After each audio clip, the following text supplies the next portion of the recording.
வணக்கம். வாழ்க வளமுடன். போன வாரம், அதாவது வெள்ளிக்கிழமை, நம்ம விளாத்திக்குளத்துக்கும் அருப்புக்கோட்டைக்கும் இடைப்பட்ட இடங்களில் இருக்கக்கூடிய சில கோயில்களுக்கு போகணுன்னு ஒரு முயற்சி. அதில் இருக்கன்குடி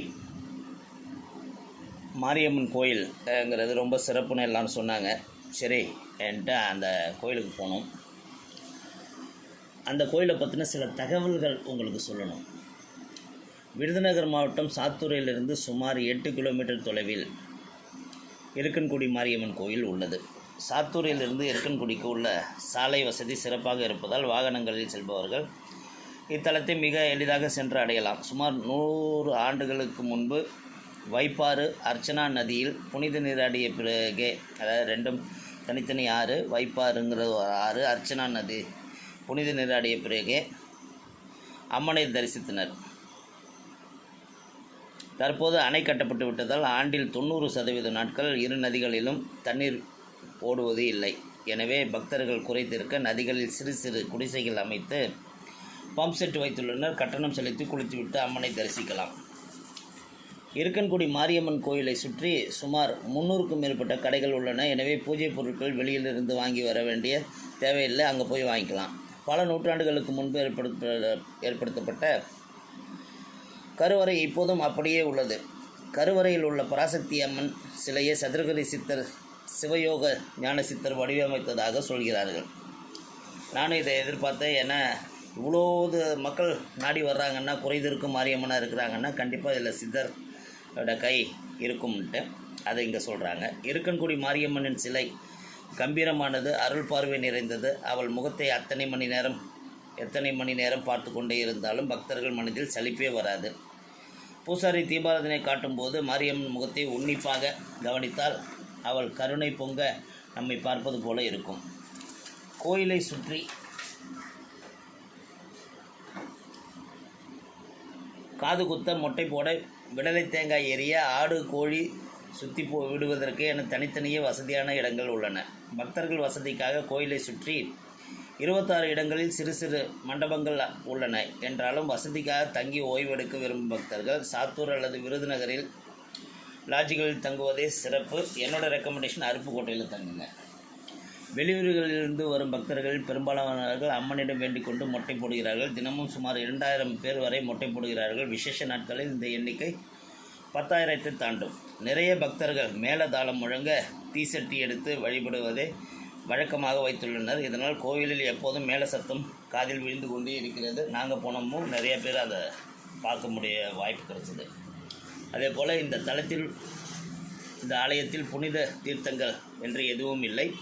அர்ச்சனா நதியும் வைப்பாரும் தீர்த்தங்களாக உள்ளன. கோயில் கிழக்கு மேற்காக 178 அடியும் வடக்கு தெற்காக 149 அடியும் கொண்டதாக அமைந்துள்ளது. ஆடி வெள்ளிக்கிழமைகளில் இந்த தலத்தில் லட்சக்கணக்கான மக்கள் திரண்டு வழிபாடு செய்வார்கள். அப்போது பச்சைப்பட்டு உடுத்தி அம்மன் வீதி உலா வரும் காட்சி அற்புதமாக இருக்கும்.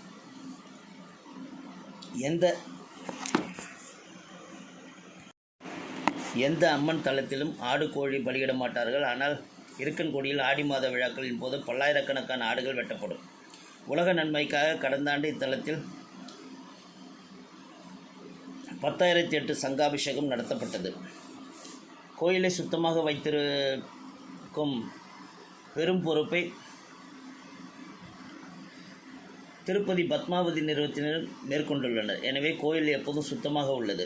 இருக்கன்குடிக்கு மட்டுமின்றி அதை சுற்றியுள்ள நட்டத்துப்பட்டி, என் மேட்டுப்பட்டி, கே மேட்டுப்பட்டி கிராமத்து மக்களுக்கும் அருட்கடாட்சம் தந்து பாதுகாக்கும் குலதெய்வமாக மாரியம்மன் திகழ்கிறாள்.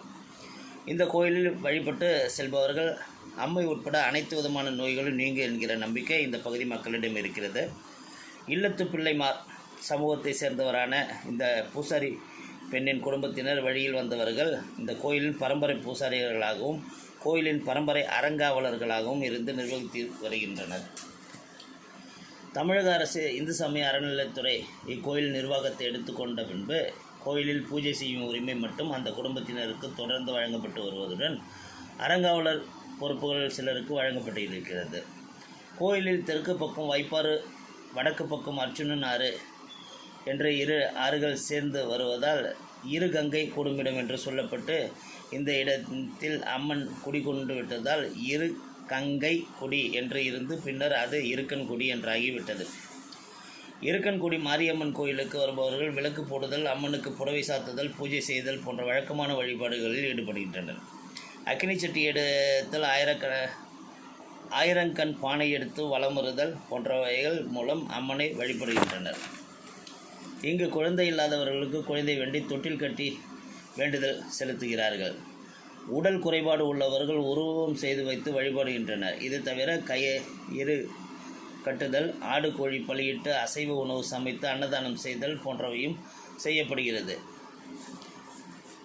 பொதுவாக எந்த அம்மன் கோயிலிலும் ஆடு கோழி போன்றவைகளை உயிர் பலியிடும் வழக்கம் கடைபிடிக்கப்படுவதில்லை. இந்த கோயிலில் இருக்கும் கருப்பசாமி போன்ற காவல் தெய்வங்களுக்கு உயிர் பலியிடும் வழக்கம் இருக்கிறது. ஆனால் காலப்போக்கில் இது மாரியம்மனுக்கு செய்யும் வேண்டுதலாக மாறிக்கொண்டிருக்கிறது. தற்போது ஞாயிற்றுக்கிழமை மற்றும் அரசு விடுமுறை தினங்கள் அதிகமான மக்கள் இந்த கோயிலுக்கு வந்து செல்கின்றனர்.